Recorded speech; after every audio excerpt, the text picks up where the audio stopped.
cristão, casado e pai de 4 filhos, fundador do Grupo Laus Deu, mentor e palestrante, há mais de 16 anos transformando vidas através de consultorias e mais de 40 mil horas de estudo, consolidou seu conhecimento em diversas áreas, incluindo planejamento estratégico, gestão de pessoas, marketing e desenvolvimento de negócios, nutrição esportiva, neurociência e inteligência emocional combinando com princípios cristãos.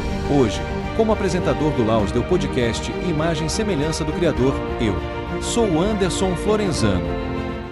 Fala galera, Anderson Florenzano aqui para mais um Laus Deu Podcast. Galera, antes de mais nada, mandar um abração para os nossos padrinhos, patrocinadores, pessoal do ICA Bank e o pessoal da On Track Premium, nossos padrinhos e patrocinadores aí.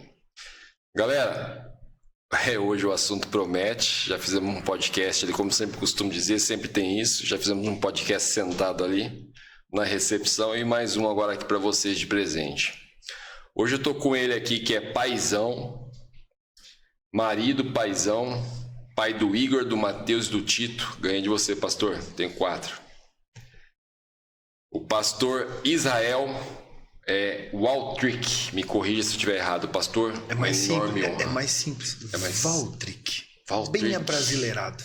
Caiu aqui tentando enfeitar demais. Pastor, uma enorme honra. Já vi o presente de longe ali quando nós começamos a conversar ali sentado. Uma honra. Privilégio estar aqui sentado nessa cadeira, privilégio estar aqui com você, privilégio estar aqui com a sua equipe. Esse podcast maravilhoso. Tenho certeza que vai ser um bate-papo aí bem legal. Pastor, vamos começar. Me explica não, melhor. Me explica, eu acho que é uma responsabilidade muito grande. Me dê a sua opinião.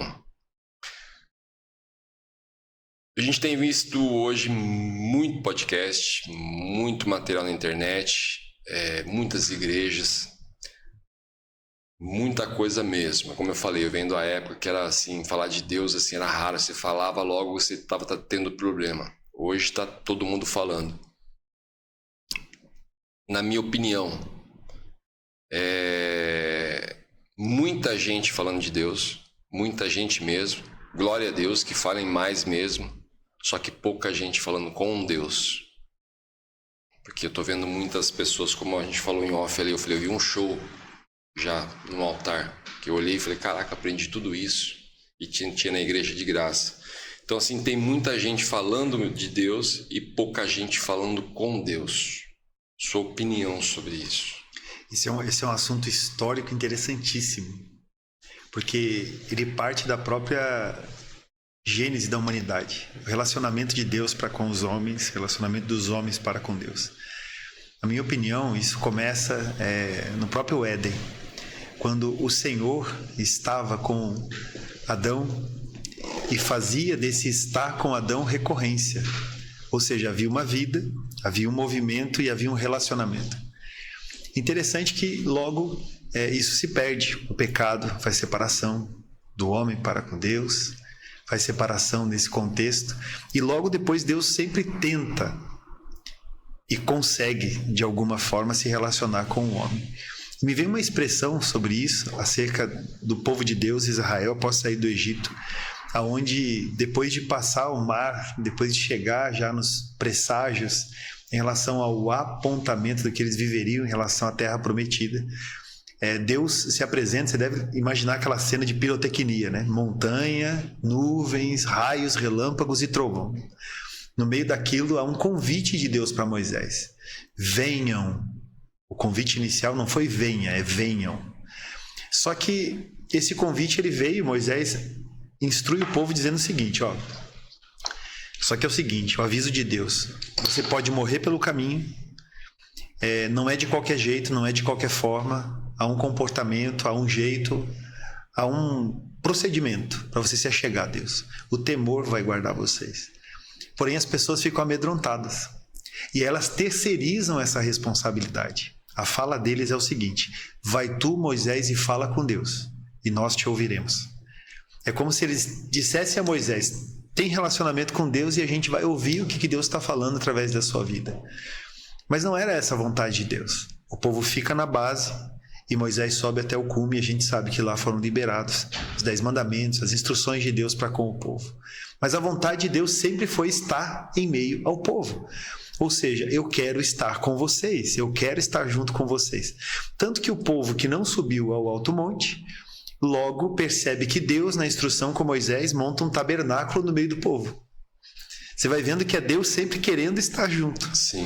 E o povo às vezes não se dá conta disso. É como se eu terceirizasse a minha fé a você e dissesse, se relaciona com Deus aí, quando Deus te falar alguma coisa, você me diz. Será que a expressão correta não seria, eu tenho uma vida com Deus, eu converso com Ele, eu me relaciono com Ele, eu ouço que o Senhor está movendo através da sua igreja, através de pessoas, de homens e mulheres de Deus, como nós temos oportunidade aqui nessa mesa de falar com tanta liberdade sobre esse assunto. Eu estou prestando atenção no que você está falando desde a hora que eu cheguei aqui. E eu me sinto nutrido e guardado por isso. Mas isso não me tira a responsabilidade que eu também me relacione com Ele e caminhe nessa convicção. Sempre será nutrição, sempre será mutualidade. Então, não são as muitas vozes dizendo que estão falando da parte de Deus. Tudo isso coopera, mas eu preciso ter uma grande responsabilidade sobre o que eu digo, mas também sobre quem eu sou com o Senhor, se relacionando com Ele por quem Ele é. Sendo de uma maneira mais bíblica possível. O senhor me trouxe uma reflexão agora de algo que a gente conversou em off ali. Que na mesma hora, assim, já acendeu a luz aqui. Por quê? Eu falei, muita gente falando de Deus, pouca gente falando com Deus. Aquela questão, e aqui eu defendo muito a liberdade do ser humano ler a palavra, né? Eu não, como eu costumo falar, eu não vejo como um livro religioso e não vou apresentar como um livro religioso. Vou sempre apresentar como um livro de muita sabedoria e ao alcance de todos. E aí, eu comentei em off ali que hoje as pessoas vão lá, muitos pastores deixam as pessoas acharem que você só está abençoado se estiver embaixo da minha mão. Mas, ao mesmo tempo, você me trouxe uma reflexão que é a mais pura verdade. Mas o povo pediu isso. Lógico, existem os pastores que se aproveitam da situação, como existe o povo que se acomoda e fala aí, o que você falar está falado. Então, biblicamente, você me trouxe uma visão agora que, assim, não tinha parado, não tinha tirado esse tempo para refletir sobre isso, mas trouxe uma reflexão muito interessante. O povo pediu isso. Vai lá você, Moisés. Fala com Deus e traz pra gente o que Ele falar.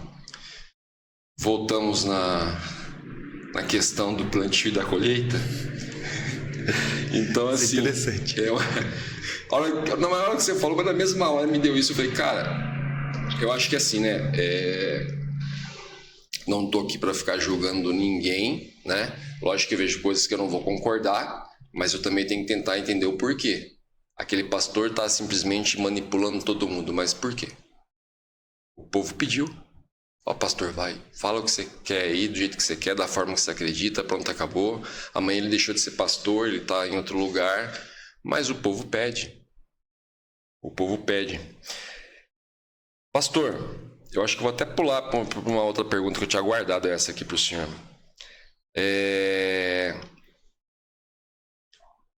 E que entra justamente nessa questão que eu acabei de refletir. O que acontece?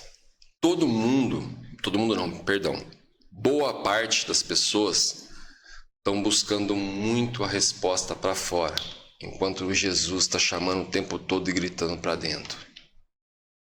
Então, assim, foi o que a gente acabou de falar agora. O povo vai lá, senta na igreja, fala aí, pastor, que Deus falou para mim. E Deus está falando, Jesus está falando dentro dele ali o tempo todo, só que ele não está ouvindo. Ele vai lá e pede para um tradutor. Eu acredito, lógico, que assim, você tem que buscar intimidade com Deus. Não basta você querer que Deus... Porque Deus fala baixinho, né? O inimigo grita. Deus fala baixinho. Mas ele não fala de uma forma impossível de você ouvir. Inclusive, ele fala a linguagem que você ouve. Se o Anderson é um Anderson que é mais ligado à música, ele vai falar pela música. Se o Anderson é um cara que ele admira tal postura de tal pessoa, ele vai usar uma pessoa daquele tipo para falar com o Anderson. Só que aí o Anderson está atento ou o Anderson está buscando externo? Sempre achando que a resposta está do lado de fora. E tá ali Jesus gritando e dizendo: tô aqui dentro. Eu tô aqui dentro. E nisso eu costumo dizer que você vai entulhando coisas em cima de Jesus dentro de você ali, a ponto de quando você, ou muitos acham, começam a fazer limpar tudo para chegar até lá e falar: pode falar, ou muitos vão acumulando e morrem com isso acumulado em cima. Sua visão, pastor? Interessante que existem dois aspectos, né, do relacionamento com Deus. O primeiro aspecto desse relacionamento é a forma com que o indivíduo se relaciona com o Pai.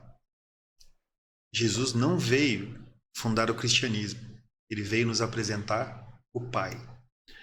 A relação de filho para com o Pai ela deve ser a mais saudável possível. As reservas das pessoas em relação a esse assunto, históricos, emocionais, traumáticos, às vezes geram bloqueios de não conseguir enxergar a Deus como Pai, porque tem um filtro de um Pai terreno que não exalou nada da perfeição de Deus.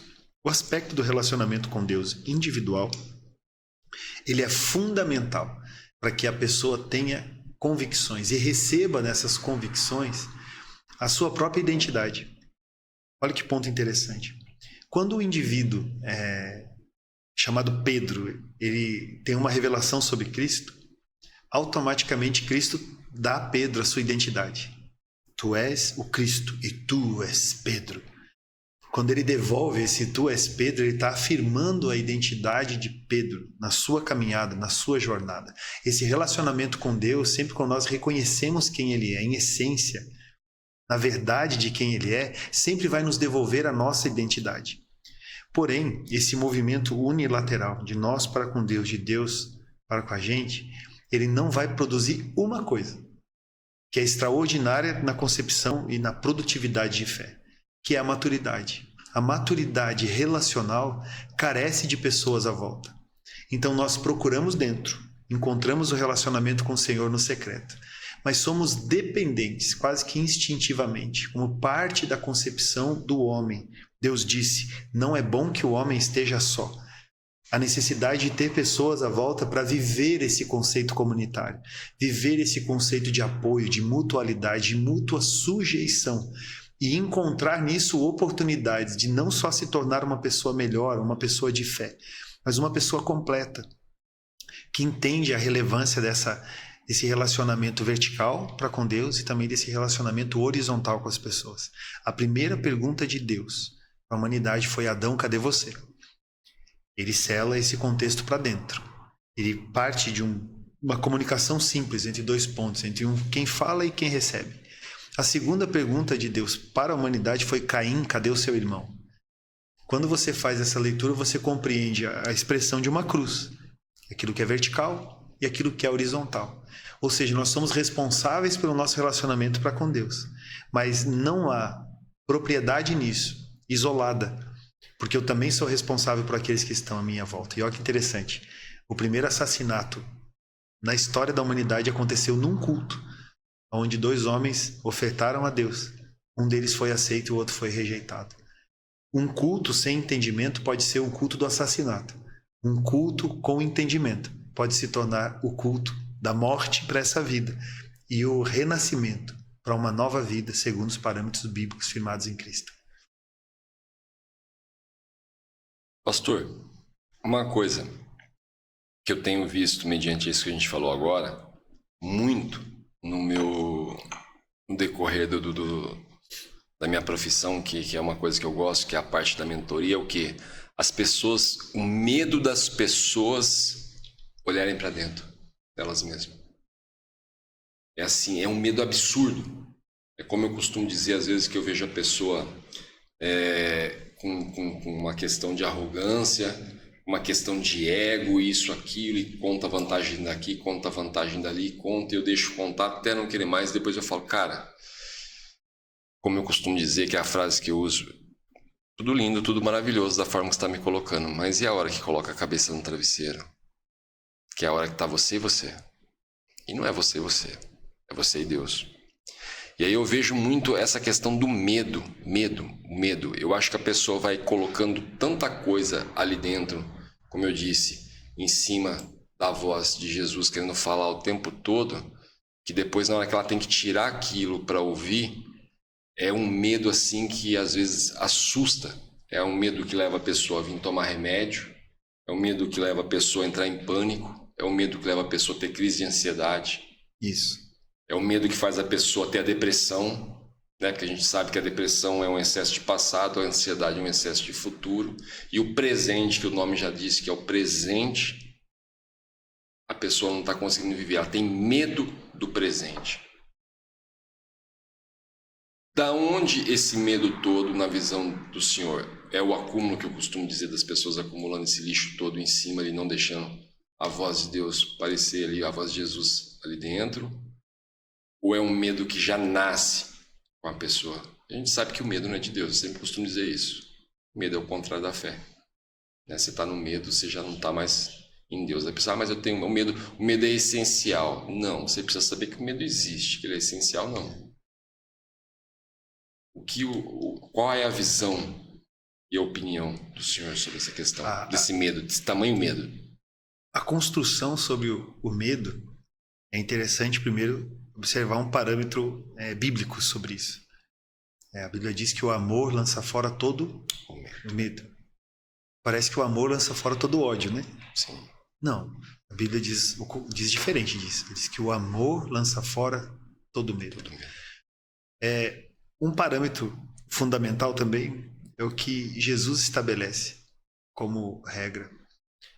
Amar a Deus sobre todas as coisas e amar o próximo como a si mesmo. Esse oco interno, esse vazio interior, ele é parte de uma grande construção. Desde a concepção do indivíduo, nos seus relacionamentos, o sucesso ou o fracasso desses relacionamentos vai gerando pessoas mais duras e pessoas que, ao não querer lidar com as suas próprias mazelas, as suas próprias questões, acabam querendo resolver esteticamente aquilo que de alguma forma será notório aos que estão à sua volta. É como o conceito de consumo. O conceito de consumo ele é estético, ele não é funcional. Estético, a base simples do Instagram. Ninguém posta no Instagram a sua mazela. Geralmente o que está no Instagram é o seu sucesso, a sua capacidade, a sua relevância, a sua expressão. Isso vende. O fracasso não vende. O erro não vende. O problema não vende. Vender no conceito de imagem. Então essa resistência de lidar por dentro é que pode ser que ao revirar por dentro também não encontre a própria razão. O indivíduo não, ao visitar o seu interior, tenha que lidar com a possibilidade de que ele não esteja certo, de que ele não esteja correto. Aí é uma grande expressão de autoridade, da humildade, de deixar de lado aquilo que talvez se fez equivocado, aquilo que se fez equivocado, um determinado comportamento, só para se ter a razão, para se ter domínio sobre aquela situação e permitir que a humildade se achegue e habite aqui dentro. Que Jesus era manso e humilde. Então, quando você visita, quando você olha para dentro e você não encontra os parâmetros de Cristo, você pode estabelecer qualquer heresia em relação a isso. Por exemplo, eu sempre estou certo. A força está no fato de reconhecer que talvez às vezes nós não estamos certos. E aí você lidar com essas mazelas pode ser que em algum momento você tenha que demonstrar fraqueza. Olha que interessante, Filipenses capítulo 2 afirma de uma maneira categórica. Eu até deixo recomendado aqui a nossa audiência, a audiência desse programa. Filipenses capítulo 2 é muito específico, ele diz assim, Jesus se esvaziou e foi achado homem, foi encontrado homem. Jesus era gente, ele não se apresentou como uma entidade, como uma divindade. Jesus não brilhava por onde passava. Jesus era tão comum que quando foi encontrado por Judas e os soldados que o acompanhavam para ser levado preso, precisou de um beijo para o identificar em meio a muitos. Então, ser gente é difícil. Ser fácil é fácil. Vou repetir. Ser gente é difícil. Fácil é ser diferenciado em meio às pessoas. Porque aí você lida só com o estereótipo e se apresenta como superior. Sendo que em algum momento nós somos provocados pelas Escrituras a sermos mais um. Eu sou mais um aqui com você. Eu sou mais um.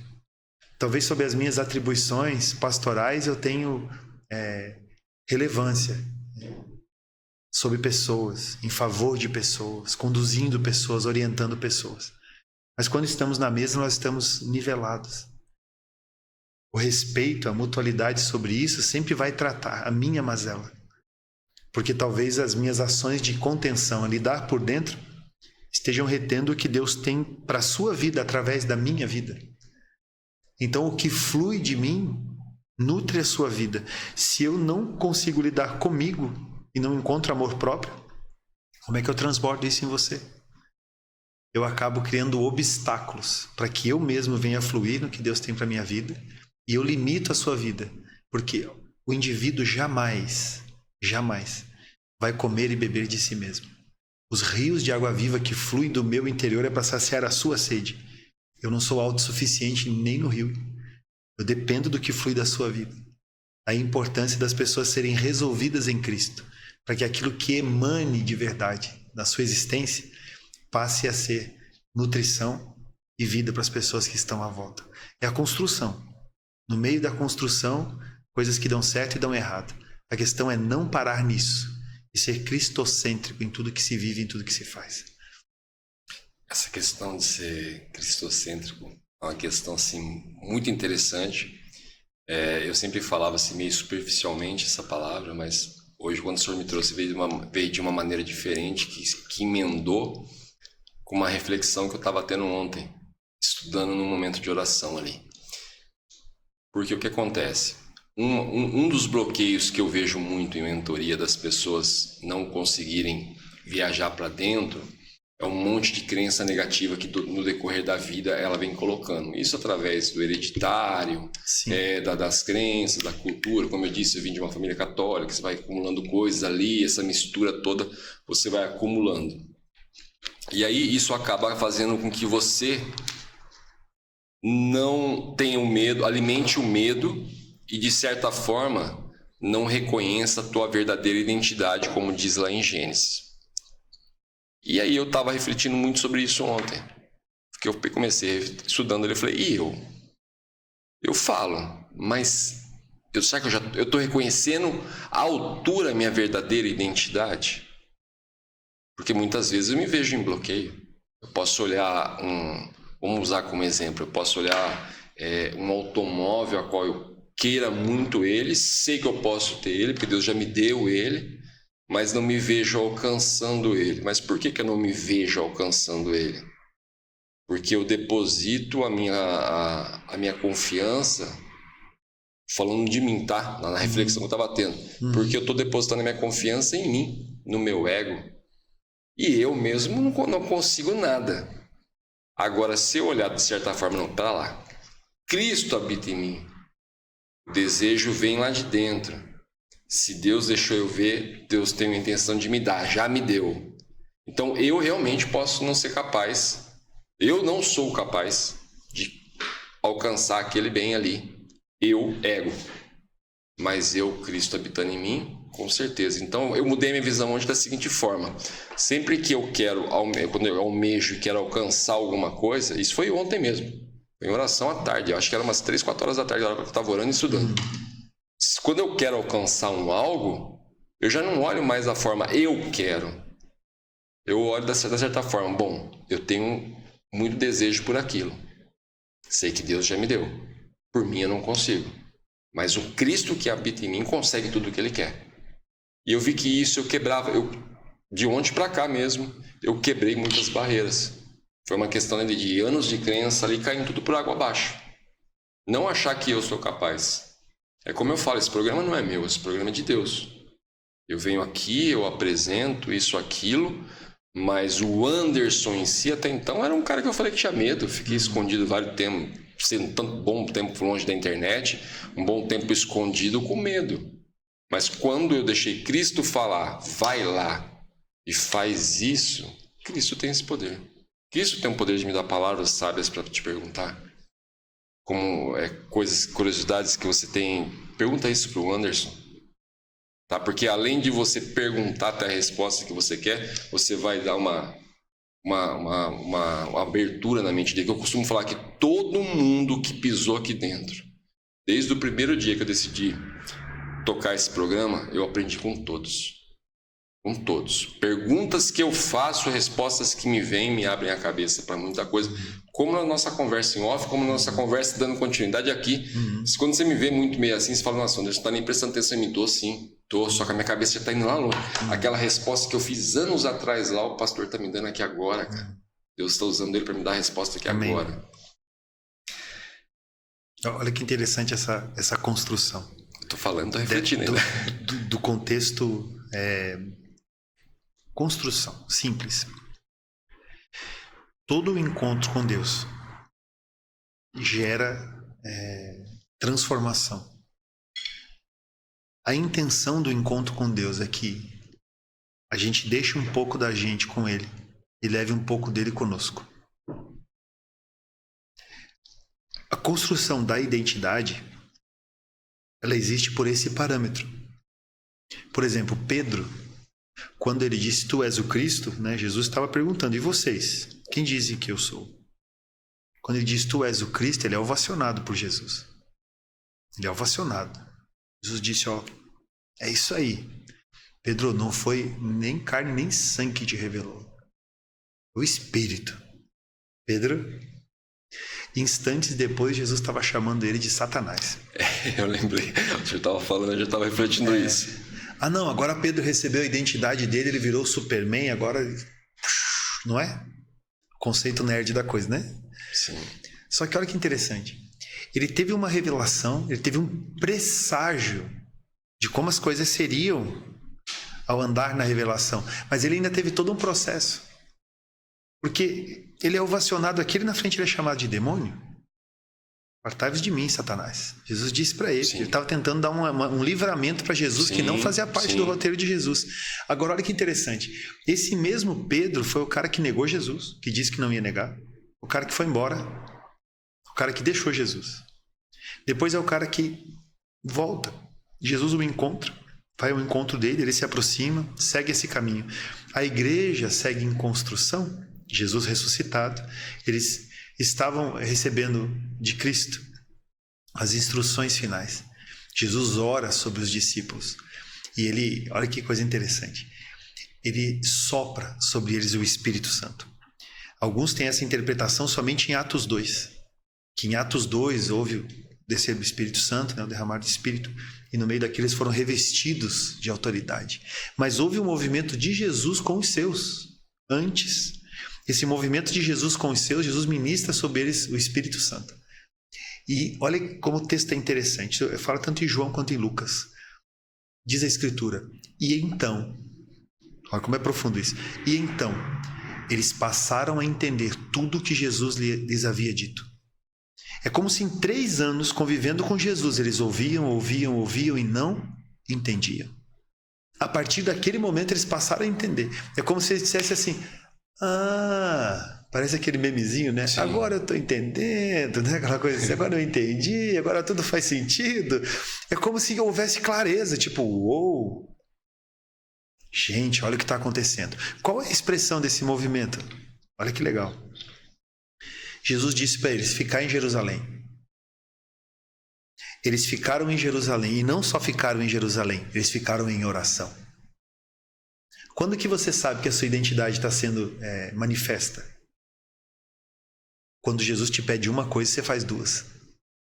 Quando ele te dá uma direção e você torna completo aquele cenário por responsabilidade que você entendeu. Eles ficaram em Jerusalém e permaneceram em oração. É o que diz o texto. Jesus não disse para eles orar, ele só disse para eles ficar. Eles podiam ficar. Cafezinho, água, né? Nós bom brasileiro com esse frio, né? Sim. Cafezinho, água, tá tudo certo. Mas eles ficaram e oravam. E depois veio o Espírito Santo, Atos 2, Pentecostes, a gente está numa época agora, né? Enfim, não sei que momento que alguém está assistindo. esse podcast, mas nesse momento de Pentecoste, quase 3.000 pessoas foram afetadas por um movimento do Espírito. E logo estava todo mundo naquilo, muitas interpretações, pessoas dizendo que não era nada, que tinha gente bêbada ali no meio, que tinha um monte de coisa acontecendo. Quem que se levanta para trazer instrução? Pedro. Quando Pedro se levanta para trazer instrução, ele diz: homens, por favor, escute o que eu tenho a dizer. E aí Pedro desenrola, Pedro vem e solta. A instrução de Pedro em Atos 2, cara, é um fundamento tão precioso que, se você olha Pedro falando em resposta ao que estava acontecendo sobre o Espírito Santo em Pentecostes, você compara aquele cara com aquele cara que foi chamado de Satanás lá atrás, você tem certeza que não é a mesma pessoa. Ou seja, vida com Deus não é melhorar quem o Anderson é, melhorar quem o Israel é. É fazer com que nasça um novo homem aí, que nasça um novo homem aqui. Que com o passar do tempo você vai percebendo que esse novo homem já não responde as coisas como respondia antes. Isso é muito profundo, cara.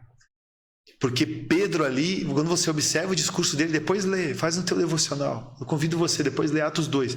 Você vê que esse Pedro não é o mesmo Pedro que Jesus cerceou lá atrás. Porque ele se levanta em autoridade e convicção. Aí muda tudo. Ou seja, esse vazio existencial, ele é preenchido por identidade. Mas uma identidade que manifesta Cristo, que é a glória de Deus na terra. Mais um motivo para vivermos no momento presente, né? Porque quando você está presente, você está em Cristo. Você está em Cristo. E se você não está, você está no caminho certo para Cristo. Quando você fica no passado ou você vai para o futuro, é onde você se perde. Porque foi como você falou, o que aconteceu com Pedro ali, ser chamado de Satanás, foi no passado. E Pedro se colocando no momento presente, se vê que Pedro já não era a mesma pessoa. Isso é uma coisa profunda. E olha que legal. A percepção sobre isso, ela é válida por pessoas que conhecem.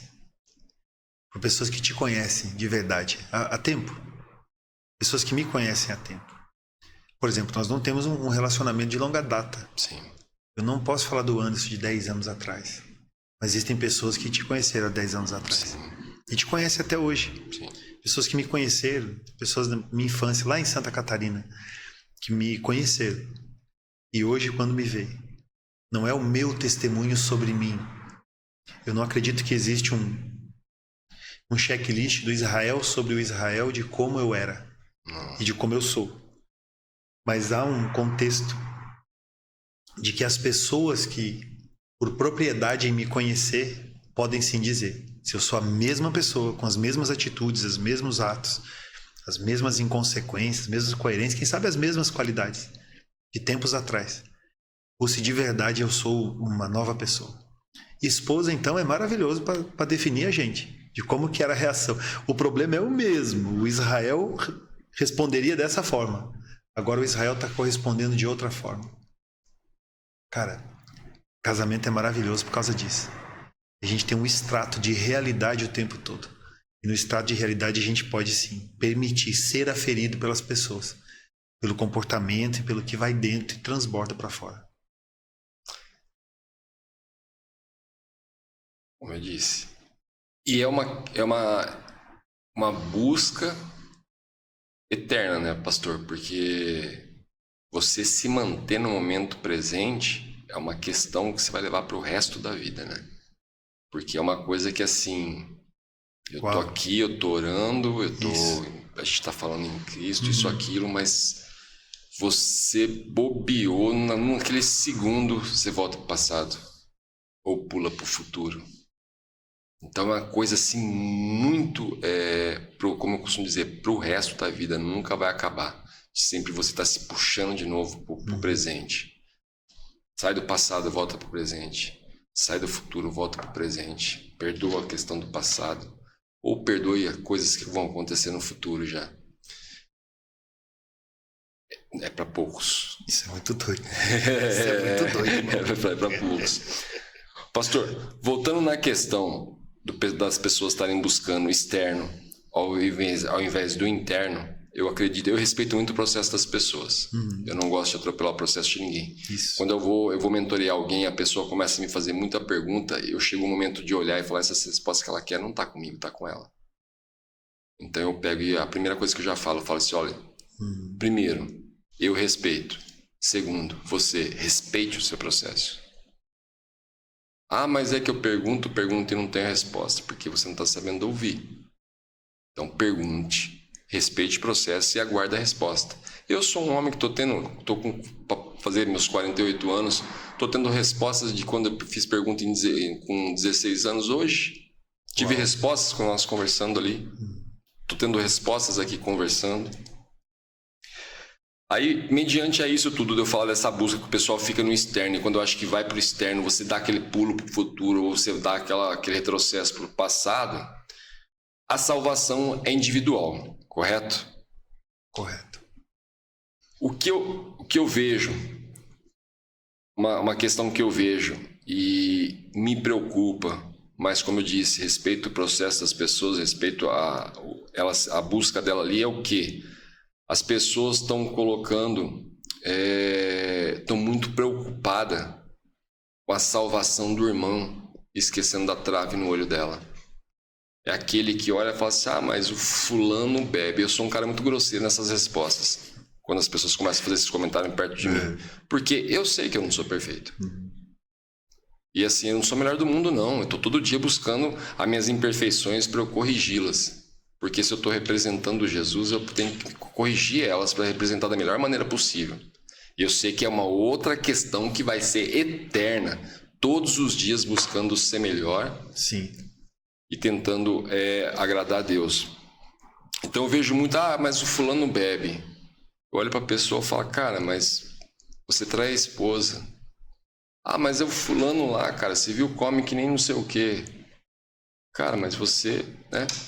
Faz isso aqui também. Porque o fulano é tatuado, mas você... Isso, aquilo. Então as pessoas estão muito preocupadas com a salvação do outro. E assim, aí é uma hora que você tá vendo, você não percebe e vai gerando aquela distância mais ainda de você vir para o momento presente, vir para você limpar a tua sujeira e conversar com Cristo. Todo dia eu vejo isso. É sempre, até em pastores eu vejo fazer isso. É o pastor que sobe lá no púlpito lá em cima, ele tá com aquela obesidade que já tá doentia e ele tá querendo... Tá certo que o povo pede, como nós acabamos de falar, mas ele tá ali apontando o dedo para várias pessoas. Sim. Mas também, assim, até ele, na verdade, precisa se olhar. Porque assim, eu tô aqui pregando sobre a salvação para as pessoas, mas pastor, você aí em cima, você tá no momento presente e cuidando da sua também?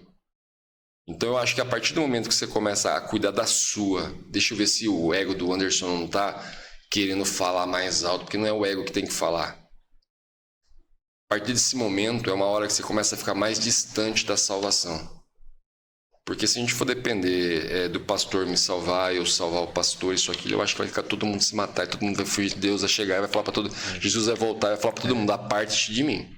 Vocês se perderam aí, você não sabe nem quem que você é, você não sabe nem quem que você é. Quem será Jesus e quem será Genésio? Isso, então eu tô vendo muito isso acontecer, eu falo muito isso para as pessoas, e é o que eu falei, eu não tenho nada a ver com um processo, e respeito o teu processo, mas é um momento de você pensar, vem cá, eu tô falando da minha vizinha que tá com a saia curta, mas, pô, será que eu tô olhando o meu filho, que é para eu estar instruindo ele indo para o mau caminho, conversando com aquele amiguinho que eu sei que não é uma boa referência agora, ou estou indo lá presente e não quero que ele se afaste do amigo, mas vou lá pregar para eles ali, para trazer eles mais próximos. Ao invés de deixar meu filho ir para o mundo do amiguinho, trazer o amiguinho para o mundo do meu filho, para o mundo que eu quero que meu filho frequente. Então eu acho que o pessoal tá deixando muito de lado essa questão da salvação, não tá levando a sério a questão da salvação ser individual. Olha que interessante, né? Salvação é individual, mas ela não é mérito próprio. Sim. A salvação é dom de Deus. Isso é bíblico. O fato da salvação ser dom de Deus não significa que ela deve ser vivida de qualquer forma, de qualquer jeito. É como se fosse dom de Deus e mérito de Deus, então tanto faz como tanto fez, eu vou ser salvo. Não. É como se fosse um presente. Eu tenho um presente para você, eu te entrego esse presente. Você pode pegar esse presente e valorizá-lo, ou você pode, na primeira lixeira que você passar, você jogar ele ali, porque tanto faz como tanto fez. Sim. Né? Se torna relativo. Salvação é dom de Deus. Duas coisas que às vezes as pessoas confundem em relação a salvação e governo. Porque atrelam a salvação a um manifesto de governo.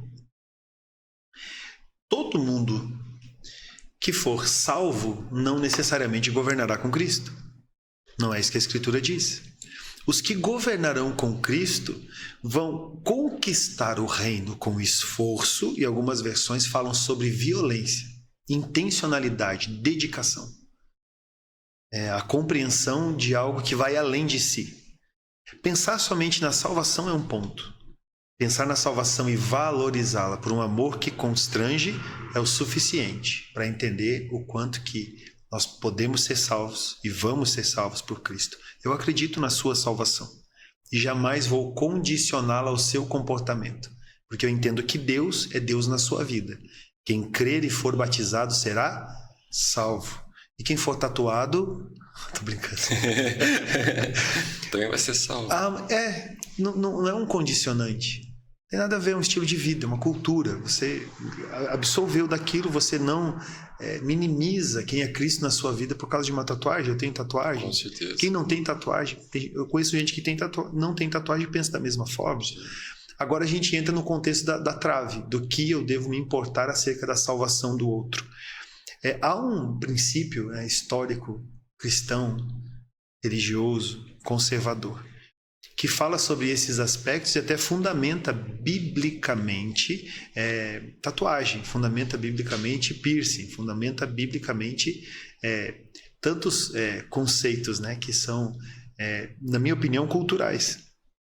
São conceitos que passam por interpretações, mas fazem isso segundo um viés doutrinário, não segundo o simples da vida. Você quer ver um viés doutrinário? Talvez eu gere polêmica falando isso.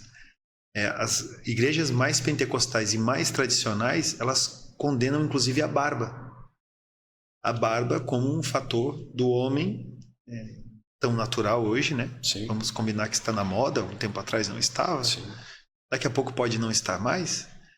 Mas é um condicionante histórico à igreja brasileira. Porque por onde chega o pentecostalismo no Brasil? É no norte. E o ponto de acesso, o lugar de ligação, o ponto de acesso da fé, no contexto estabelecido, no âmbito pentecostal, originariamente de igrejas batistas, que depois vão dar origem à Assembleia de Deus, vem de um contexto de militares, onde a barba era repudiada. Então se estabeleceu como um bom comportamento, porque o militarismo estabelece como uma pessoa barbeada um estereótipo adequado. Sim. E não se fala disso. E quem tenta condenar a barba esqueceu que na época de Jesus todo mundo usava barba. Eu ia falar justamente isso. Pensa num povo barbudo. Sim. Todo mundo desviado. Não. O homem, na época de Jesus, salvaguarde a minha observação, com todas as vênias, né, como dizem o termo jurídico, não havia calça jeans, nem menos calça social. Eram vestes. E no meio das vestes, mais um ponto negativo. Porque estamos tentando trazer para o Ocidente uma responsabilidade que no Oriente Médio não cabia, sobre algumas coisas que lá eram comuns. Agora, haviam coisas que eram repudiadas, e aí vem as cartas de Paulo trazendo referências, inclusive a Grécia, Roma, sobre comportamentos que para eles eram comuns e que para nós aqui continuam sendo comuns ou não sendo, dependendo da aplicação. Então, essa leitura do que é pecado na vida do outro e o outro vai para o inferno por causa disso é falácia, totalmente repudiável, porque Cristo mesmo tirava isso de pauta rapidamente. Falácia de momento, como fala? Falácias de momento futuro e não presente, né? Porque se você for entrar no presente, você vai perceber que você está falando uma coisa que não condiz, como o senhor acabou de falar, você tirou palavras da minha boca. Realmente tem igrejas que condenam o cabeludo, né? Não tem nada a ver um pastor pregar cabeludo e barbudo. Pô, eu sou careca, cara. Eu não posso condenar os cabeludos, não vão dizer que é inveja. Mas você chegar com uma visão de um pastor cabeludo e barbudo, muitas igrejas vão olhar aquilo e vão se escandalizar com aquilo. Mas se você voltar lá atrás, o cabeludo e o barbudo está mais próximo do que a palavra diz do que esse cabelo hoje em dia de um pastor, um cabelo sertanejo todo certinho, ajeitado no laque, que não sai um fio fora, a barba totalmente aparada que fez bem antes do culto. Isso não tinha naquela época. Isso. Não tinha naquela época. Então, quer dizer, acredito sim que você tem que ser...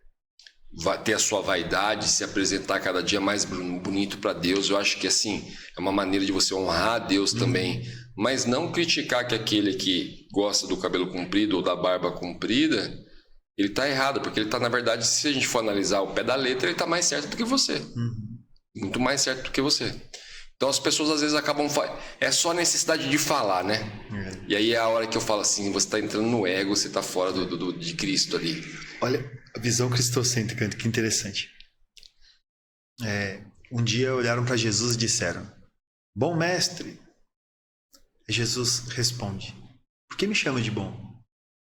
Bom é meu Pai que está nos céus. Bom é Deus que está nos céus. Por que ele não aceitou esse título, esse rótulo de bom? Pouco se fala sobre isso. Ele não aceitou porque a sua obra ainda não havia sido concluída.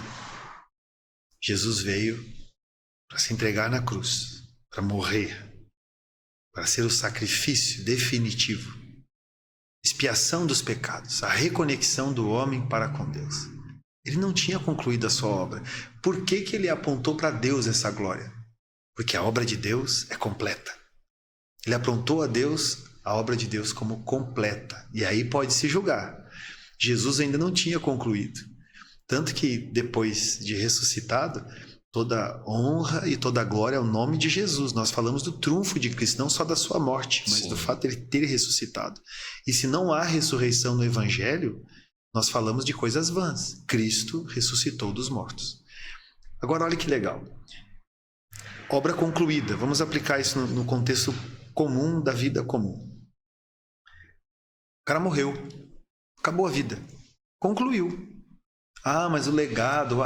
A pessoa morreu, mas pode ter deixado, né? Raízes, estacas, muito bem estruturadas para os seus filhos, para os seus netos, suas famílias. Tem gente que vira nome de rua, né? Tem gente que vira nome de praça, tem gente que, né? Enfim, dá nome a tantas coisas. São memoriais em torno dessa pessoa, mas a sua obra está concluída. Dali adiante, a sua influência, mas a sua obra está concluída.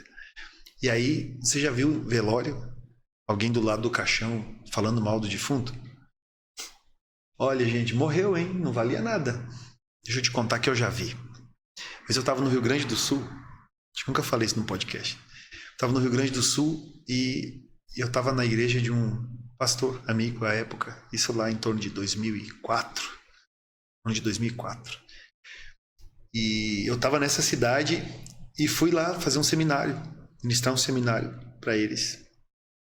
E naquela tarde eu estava tomando café com o pastor, logo veio a notícia que havia morrido um irmão, filho de uma irmã da igreja, que era um dos maiores traficantes de droga ali da região. Morreu numa troca de tiro, assim, foi coisa de cinema.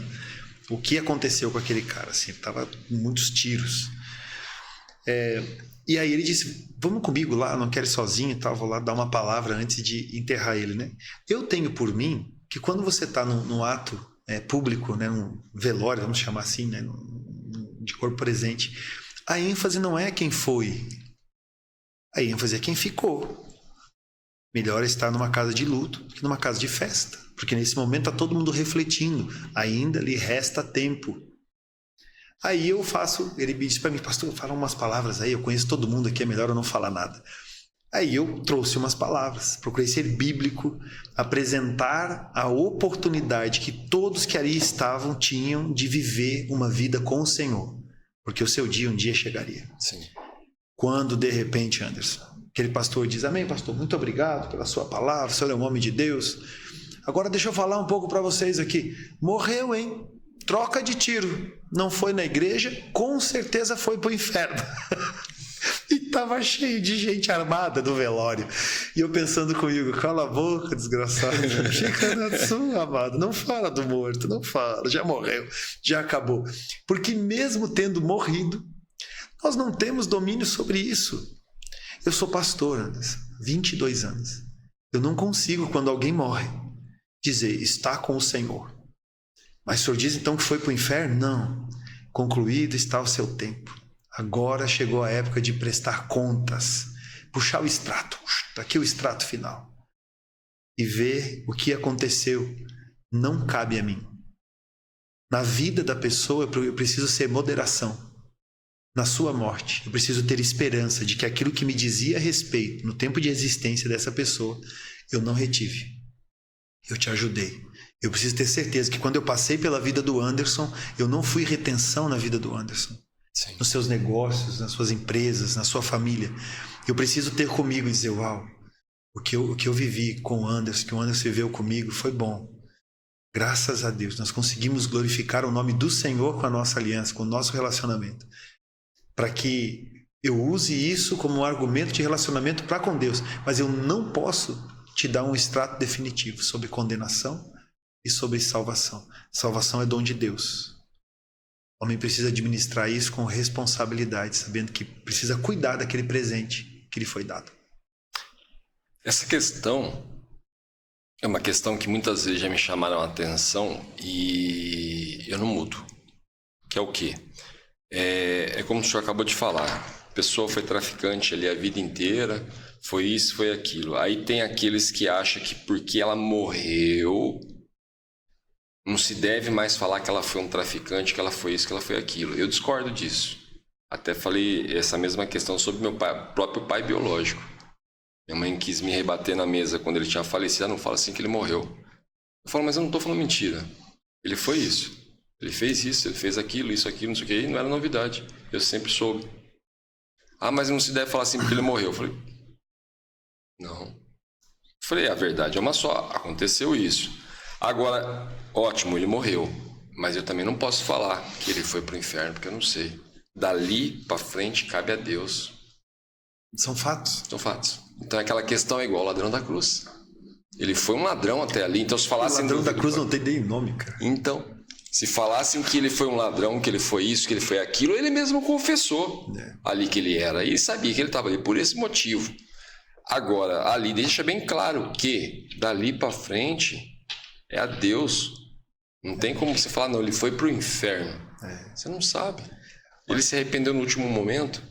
Naquele momento, mudou tudo. Mudou tudo. Olha que coisa doida. Moisés, ou Moisés, né? O Moshe. Moisés, ele foi criado com características reais, como um príncipe. O primeiro relato de Moisés na sua autonomia, vamos dizer que na sua idade adulta, onde ele já podia tomar alguma decisão. O primeiro relato dele sobre isso é um assassinato. Sim. Moisés era um assassino. Sim. Ele foge do Egito por causa desse assassinato. Ele literalmente, ele não foi expelido, ele vazou. Ele sabia o que ele esperava, as punições, porque o seu ato era abominável, considerado uma atrocidade. E quando ele foge, ele entra numa grande jornada. Uma fuga do Egito acabou se tornando uma grande jornada, num caminho que Deus fez para que depois se convertesse no retorno. E que nesse retorno ele fosse libertação. E agora não fuga, mas como saída, pela porta da frente. Não de qualquer maneira, mas com todos os tesouros, com todas as riquezas do Egito, levando consigo milhares e milhares de pessoas. Olha que coisa interessante. O relato bíblico sobre a vida de Moisés não é, e Moisés era um assassino. Diz o seguinte, e não houve outro homem como Moisés, tamanha mansidão. Como que um cara que começa a sua idade adulta, seu primeiro relato, como um assassino, é outorgado pelas Escrituras como alguém do qual não se pode comparar com outra pessoa na Bíblia como alguém manso? Você entende o poder da transformação? Sim. Ah, mas não pode falar que Moisés era assassino, porque... Mas ele matou uma pessoa, isso está ali o registro, aconteceu isso com ele. Às vezes as pessoas querem apagar os fatos. A questão é, ele continuou sendo um assassino? Ele virou um serial killer no Egito. Depois ele continuou sendo um serial killer até os últimos dias da sua vida. Talvez ele tenha morrido na mesma condição. Havia uma inclinação sobre isso. A questão é que ele muda a sua vida em determinado momento, ao ter um encontro com Deus, a sua identidade ser revelada, e aquilo que era um fato traumático na sua história acaba sendo irrelevante. Porque você não lembra de Moisés como libertador, não lembra de Moisés como um assassino. Você não lembra de Moisés como um assassino, você lembra de Moisés como um libertador. Você lembra de Moisés como um grande pastor. E ele era um pastor de ovelhas, depois se tornou um pastor de ovelhas, direcionava as pessoas, orientava as pessoas, deu a lei às pessoas. E era referência. Morreu em mansidão. Parece que quando Deus lhe confiou um povo, quando Deus lhe confiou pessoas, seu coração se converteu de alguém que era inclinado ao assassinato, a alguém que fazia e vivia para que todos se relacionassem com o Senhor. Uma grande conversão. O nome disso é conversão. Matou? Matou. Essa é a ênfase da sua vida? Não. A ênfase da sua vida é Deus. E a história se repete por várias vezes, né? A história se repete por várias vezes. Ali é uma questão que Davi. Ninguém lembra de Davi como um adúltero. Ninguém lembra que Davi matou o marido de Batseba. Lembram simplesmente dos feitos de Davi. Como ele terminou. Que na verdade não importa como você começou, como você percorreu, mas sim como você termina, né? Isso. Eu tinha um certo preconceito, até dias atrás, tá? Não faz muito tempo isso não. Eu não gostava que me chamavam pelo meu apelido de infância. Um apelido de infância não, um apelido que me acompanhou durante muitos anos da minha vida, enquanto eu não era convertido. E aí até às vezes eu sei dos comentários por conhecer os amigos que eu tive, amigos entre aspas, colegas, pessoas que frequentavam a mesma coisa, eu sei dos comentários, aprontou, e hoje simplesmente tá aí falando de Deus num podcast, isso, aquilo. Foi isso que eu fiz mesmo. Foi isso que eu fiz. Então assim, realmente, o meu apelido era esse mesmo. É que eu te conheço, é isso mesmo. Eu falo desse jeito, falei desse jeito mesmo. Fui, aprontei, errei, plantei, colhi, errei, posso errar de novo, entendeu? Mas hoje a escolha que eu fiz é essa. É falar de Cristo, é falar de Deus. Então é isso. Então é isso que eu acho. Aí por que eu tô falando isso? Porque hoje eu já não tenho mais essa questão de me chamarem pelo apelido.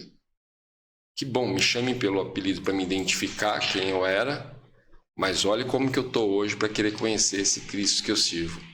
A ponto de chegar como acontece em vários meios artísticos aí, de pessoas que se converteram, daquele amigo lá do passado que andava torto junto com ele, chegar e falar, cara, me fala mais desse seu Deus, me fala mais desse seu Jesus. Existe um caso, eu só vou repetir porque a própria pessoa falou, eu acho que em uma pregação, que é do Rodolfo Abrantes, né, que ele conta sobre o falecido Chorão. O Chorão, antes de morrer, conversava muito com ele e um dia falou, cara, me fala mais sobre esse seu Deus. Me fala mais, porque a gente fala assim, não adianta você querer converter a pessoa à força. Não, porque eu acho que não converte. É por isso que muitas vezes eu vejo lá, o pastor ele não tem que chegar e impor alguma coisa, ele tem que chegar e deixar a pessoa pensativa para aquilo. Porque se ele impor, ele não vai conseguir. Se ele conseguisse, muitos filhos de pastores não desviavam. Agora o que mostra, na verdade, é os frutos. Né? Ele está lá, ele está comentando, olha isso, põe a pessoa em reflexão. Essa pessoa em reflexão, ouvindo ele, vai começar a admirar ele e olhar alguns frutos dele. E vendo os frutos deles, vai falar, caramba, realmente. Então não adianta eu me impor aqui que eu sou certo, que hoje eu me converti, sou isso, eu sou aquilo, não. Veja os meus frutos, cara. Hoje eu sou um cara abençoado, com uma família, com 4 filhos. Veja os meus frutos. Às vezes a pessoa fala, você lembra daquilo do passado? Cara, eu lembro e às vezes eu falo pra você assim, chega uma hora que bate o vazio, que você olha e fala, nada faz sentido. Você vai olhar e vai falar, caraca, eu troquei tudo aquilo lá por ter uma família hoje, por ter uma esposa, por ser fiel à minha esposa, ter meus filhos, ser fiel a Deus. E é 1 milhão de vezes melhor que você possa descobrir isso. É o que eu desejo para as pessoas. Pastor, voltando à questão do fato de como as pessoas vão para o externo e esquecem do interno, e isso acaba afastando muito elas daquilo que elas precisam encontrar, é a necessidade que eu vejo das pessoas sempre colocar a culpa em alguém. Nunca assume a sua culpa, a sua autorresponsabilidade. É como eu falei, é aquela hora ali, a gente planta e esquece que plantou. Como eu falei, eu imaginei que eu fosse sair do meu batismo, receber uma mala de dinheiro e um carro esportivo na frente e falar, vai viver, vai ser feliz, né? Mas na verdade o que eu fui lembrado quando eu ter saído do meu batismo ali foi lindo, maravilhoso, que orgulho, festa no céu por você. Mas agora vai limpar essa sujeira que você fez aí, porque ela teve consequência. Vai pedir perdão pro pai, vai pagar o cicrano que você atrasou a vida dele naquele momento que você emprestou e não pagou. Vai consertar isso, consertar aquilo que é inevitável, né? Sim. Isso é uma questão que é inevitável. É como pular de um prédio e achar que você não vai se esborrachar no chão porque você é temente a Deus. Não, você vai. Você vai, a lei da gravidade, não tem como. Então, assim... E hoje eu vejo muito essa necessidade de colocar, não, a culpa é da minha esposa. A culpa é do meu marido. E tá todo mundo fazendo dessa... todo mundo, perdão, desculpa, isso é muito feio de falar. Muitas pessoas fazendo dessa forma. A culpa é da minha esposa. Bom, não, a culpa é sua.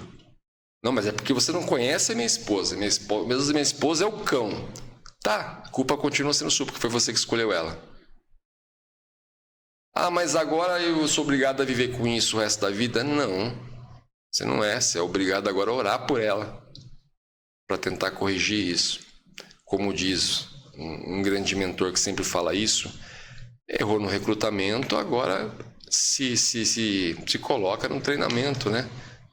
Invista no treinamento. Porque as pessoas acham... Eu não sou uma pessoa que eu aprendi a ser contra o divórcio. Às vezes eu falo porque a gente é alertado, né? Paulo nos alerta, né? Se puder, não case. Mas se casar, né? Então, assim, hoje está muito nesse momento de, não deu certo. Em 2 dias já sabe que não deu certo e não vai dar certo, né? Então, como eu falei, a culpa não é da pessoa. Você escolheu a pessoa é isso, tem um temperamento difícil, que é isso, que é aquilo, que não sei o que. Tá, mas foi você que escolheu. Então, responsabilidade tua. Mas eu estou passando por isso com ela e estou sofrendo. Culpa sua mais uma vez. Então, vá orar por ela. Mas ela não quer saber de orar. Mas você sabe orar, vai orar por ela. Vai interceder por ela. A intercessão existe, a gente sabe disso. Quantas senhoras, tias do coque ou senhoras de fé que estão aí com seus joelhos no chão para que o filho não morra traficante, para que o filho se arrependa no último momento que seja, na cruz ali. Então, assim, essa falta de assumir, essa autorresponsabilidade, né, de assumir a culpa, eu acho que distancia mais ainda as pessoas e elas não percebem de Cristo dentro delas. É uma coisa que vai ser, é uma parede, né? Você vai construindo ela cada vez mais alta, né? E tem pessoas que estão construindo essa parede de uma grossura assim que praticamente um tanque de... É justamente isso. É justamente isso. A sua visão, pastor, sobre isso. É interessante que todo comportamento humano, de Gênesis, do capítulo 1 ao capítulo 5, ele resume toda a expressão humana. Sobre o certo, o errado, coerente ou incoerente. Ali você encontra uma riqueza absurda de exemplos. No primeiro conflito, no primeiro problema que aconteceu, comportamental, quando o Senhor, sabendo onde estava Adão e Eva, pergunta: o que você fez? A resposta foi a mulher que tu me deste. Ou seja, naquele momento, Adão já manifesta uma característica humana, totalmente humana da terra, que é a terceirização de responsabilidade. A questão de Eva ter comido do fruto e dado ao seu esposo é uma questão histórica, é um fato. Ela faz parte da concepção da queda humana, e isso acontecendo é algo muito simples de se deduzir. Porque a responsabilidade está sobre o sacerdócio. Sim. O sacerdócio está sobre os ombros do homem. E eu não falo isso num contexto machista. Eu estou falando de proteção, estou falando de provisão, estou falando de coerência, eu estou falando de senso de missão. Tem gente que reclama de uma esposa insubmissa. Sabe o que significa insubmissa? É alguém que não se sujeita à missão que lhe é proposta. Se um homem não tem um propósito claro na sua vida em relação a Deus, em relação à fé, em relação à vida, em relação à continuidade da vida, para onde as coisas estão indo, e ainda assim espera que a esposa seja submissa à sua loucura, no mínimo ele é um irresponsável.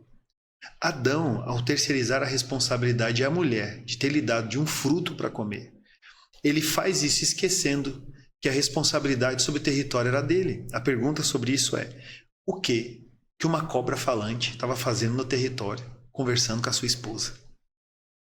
Mais ou menos isso. Há quem diga que comportamentalmente a mulher ela é mais territorialista do que o homem. O homem é mais desligado, ele é mais neutro a essa questão. Mas num contexto de sacerdócio, que é esse movimento de guarda, esse movimento de atenção, de vigilância, intercessão constante, oração constante, vida com Deus e responsabilidade, do que é da terra para com o céu, do que é do céu para com a terra. Adão permitiu que um bicho estranho adentrasse no seu território e tivesse tempo de conversa com a sua esposa. Então, não é uma questão de agora, é uma questão de sempre. Sempre. Aonde que a gente conecta isso de uma maneira correta? Primeiro, assumindo responsabilidades. Pai de família, fala aos pais de família, assumam responsabilidade. Seus filhos, sua esposa, sua casa, suas demandas. Suas demandas. Não terceirize isso para a mãe, para a avó, para o amigo, para o tio. Não, resolve. Mas talvez você não saiba como resolver tudo isso. Fica tranquilo, Deus vai te dar sabedoria. Permita o desenvolver de Deus na sua vida. Voltando ao assunto, lide com as suas questões internas. Lide com os seus demônios, aqueles de estimação. Se desfaça deles. Deixe de ser um idólatra em relação às suas falhas. Tem gente que gosta tanto das suas falhas, só não assume isso. O meu pecado, o meu problema, o meu erro. Deixa tudo isso para trás. Assume sua responsabilidade, bate no peito e diz: é comigo. Se vier uma bala perdida, é comigo. Sacerdócio. Um exemplo interessante sobre sacerdócio. Sacerdócio é interpretação. Vou dividir em duas colocações sobre as suas falas. Sacerdócio, caído. Temos um exemplo bíblico de um sacerdote chamado Eli. Eli era um cara caído. Na época de Samuel, Samuel nasce nesse contexto de um sacerdócio caído. Deus levanta um profeta em tempos de um sumo sacerdote caído. Eli aparece 3 vezes na Bíblia.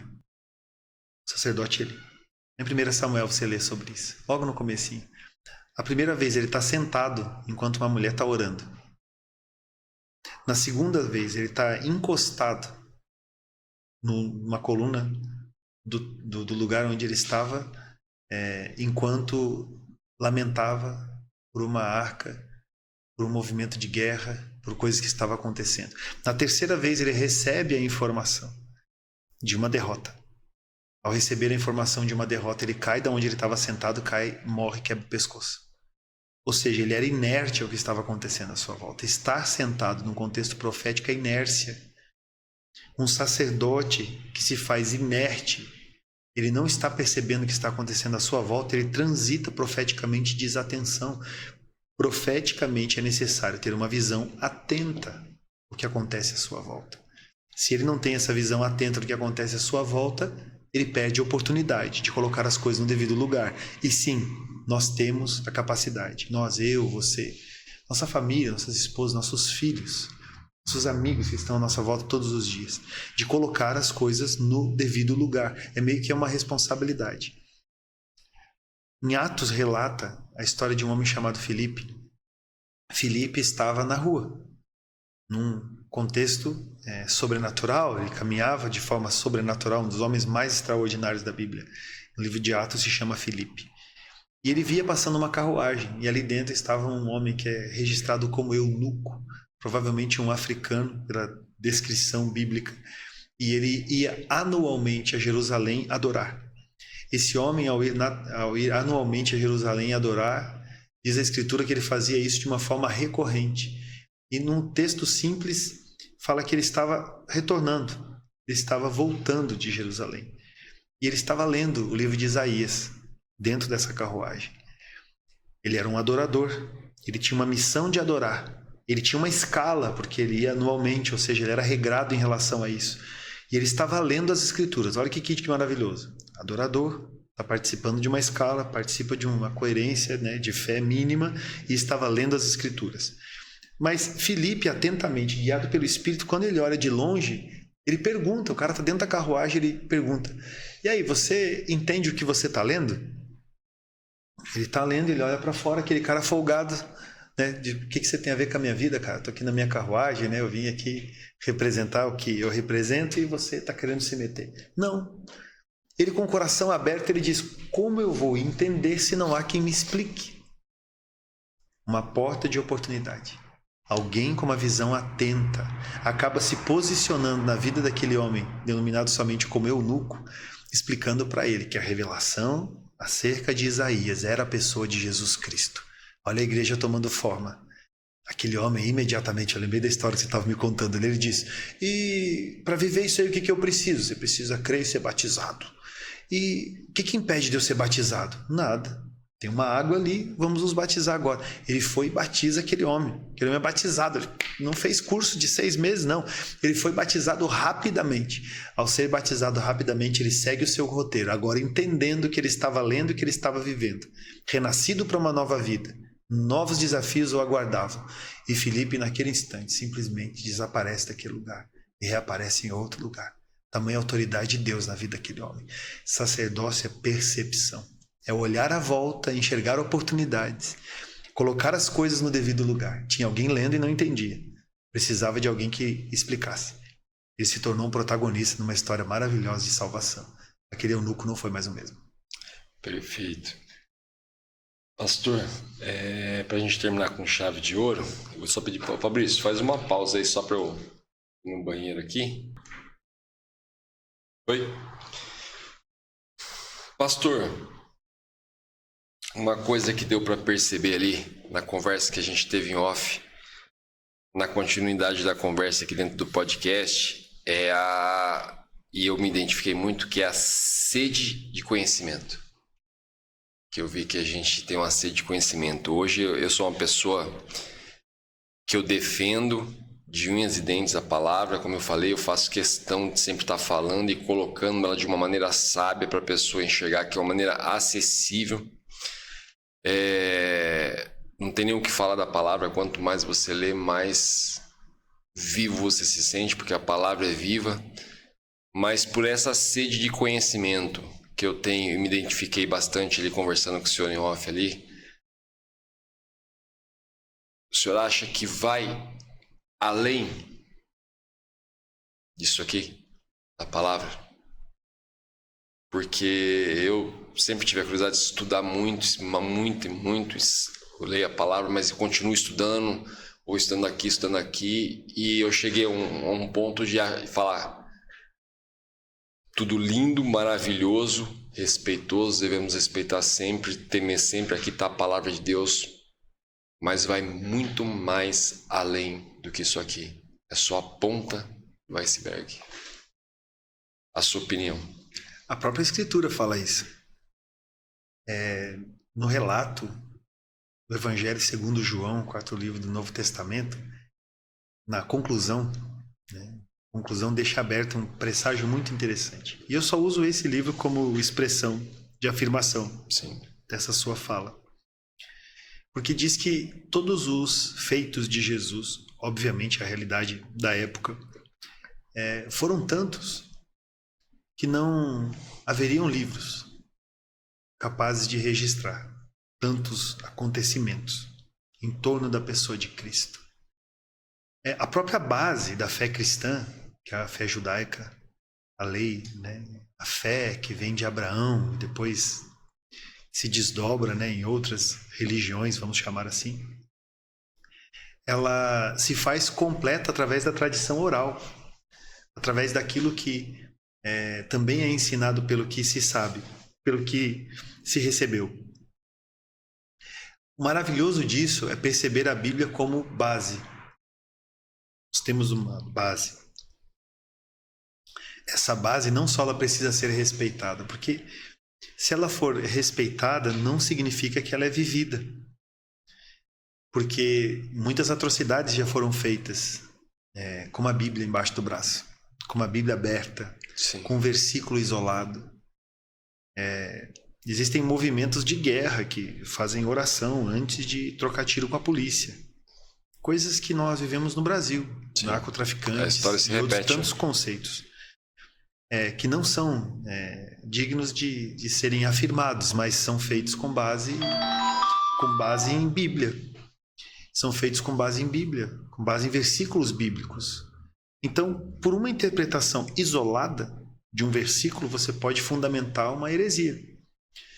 Agora, quando você entende a Bíblia como um todo, nós precisamos, a igreja, o mundo precisa conhecer a Bíblia através de uma chave de interpretação. E essa chave de interpretação ela é muito interessante, porque ela faz com que toda a Escritura convirja em uma única pessoa, que é Jesus. Então Jesus é a chave hermenêutica da interpretação das Escrituras. E o próprio Cristo, nos seus feitos, deixa muito claro que vai além. Por exemplo, o livro de Atos dos Apóstolos, na minha opinião, ele não encerra. Ele continua sendo escrito até os dias de hoje. As cartas de Paulo são memoriais e referências que são relacionais. Carta aos Coríntios, nós temos acesso a 2, mas historicamente a fragmentos de 4. 1 Coríntios e 2 Coríntios que nós temos, na verdade, é a 1ª e 3ª, porque a 2ª e a 4ª não são completas nos seus fragmentos. Então existem muitos outros argumentos que são históricos que afirmam à luz da história escrita questões que trazem essa expansão à Bíblia, além do cânon que nós conhecemos. Então, é algo que está em constante expansão. Porém, a minha fala é fundamentada salvaguardando todo o progressismo em torno disso. Não se trata só de ser conservador, mas de ser coerente. O certo é certo, o errado é errado. E ai daquele que chama o errado de certo. Então nós não devemos relativizar as Escrituras.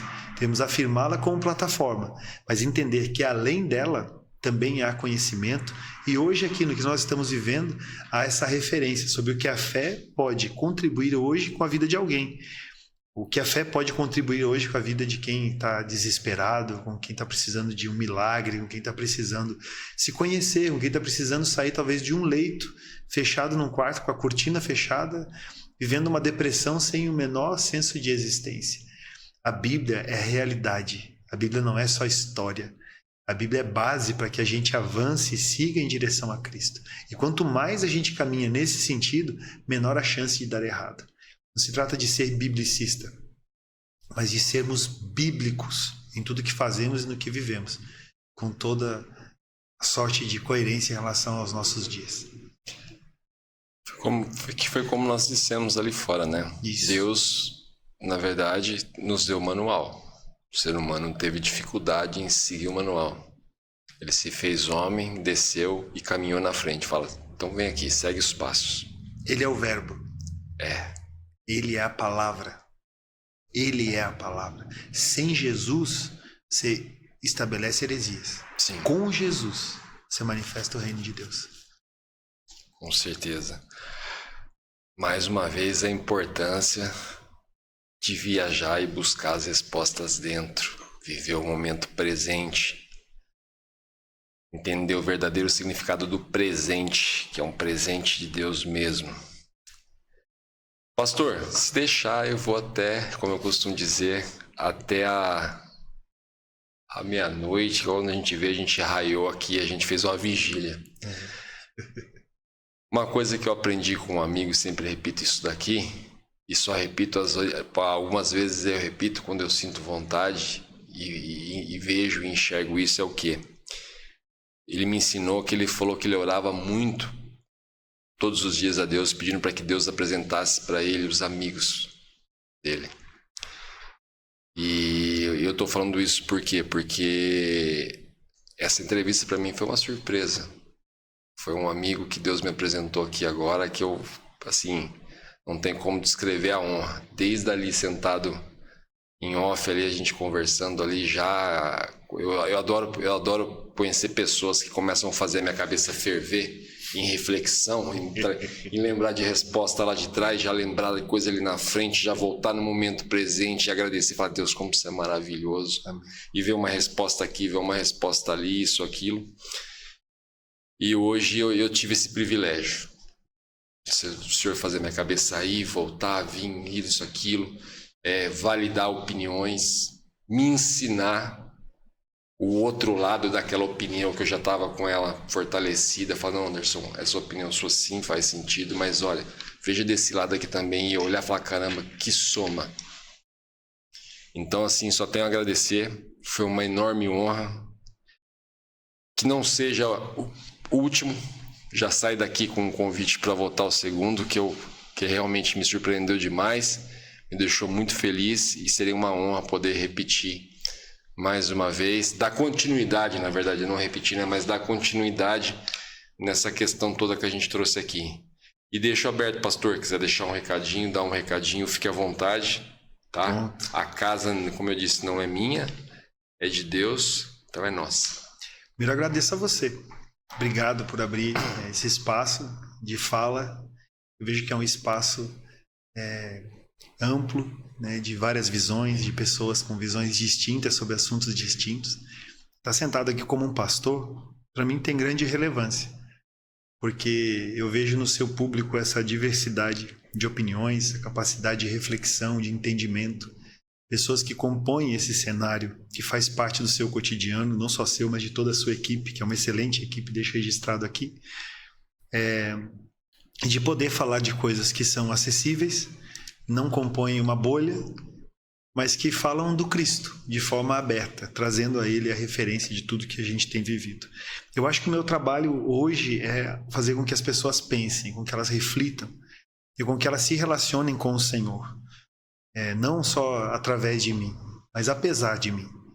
Sou improvável, no meio desse improvável estou muito bem estabelecido, confortável nesse lugar e me sinto honrado de estar aqui com você. E esses amigos de Jesus, sentados à mesa, eu sei que você faz parte disso também. E a gente possa logo estar trocando mais e falando sobre teorias da conspiração, capacete de alumínio e por aí vai. Esse já fica marcado para o próximo, a Lídia já fica responsável, já deixar já agendado aí, já vamos alinhar essa agenda aí, que isso é maravilhoso. Adorei quando o senhor falou isso em off ali, eu falei, nossa, eu falei, mexi no lugar certo, nos encontramos para conversar sobre o certo. Uma coisa muito interessante que eu não vou deixar passar e vou deixar isso como um recado aqui, que foi a questão do senhor falar essas diversidades que existem, né, das pessoas que vêm até aqui com assuntos diferentes.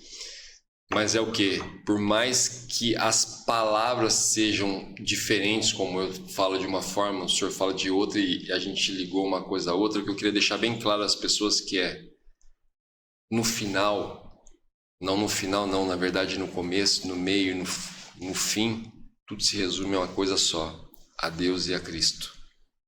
Eu posso falar, eu posso ser todo tatuado, posso ser cabeludo, o pastor pode se vestir de uma maneira diferente do Anderson, mas no final tudo se resume a uma coisa só.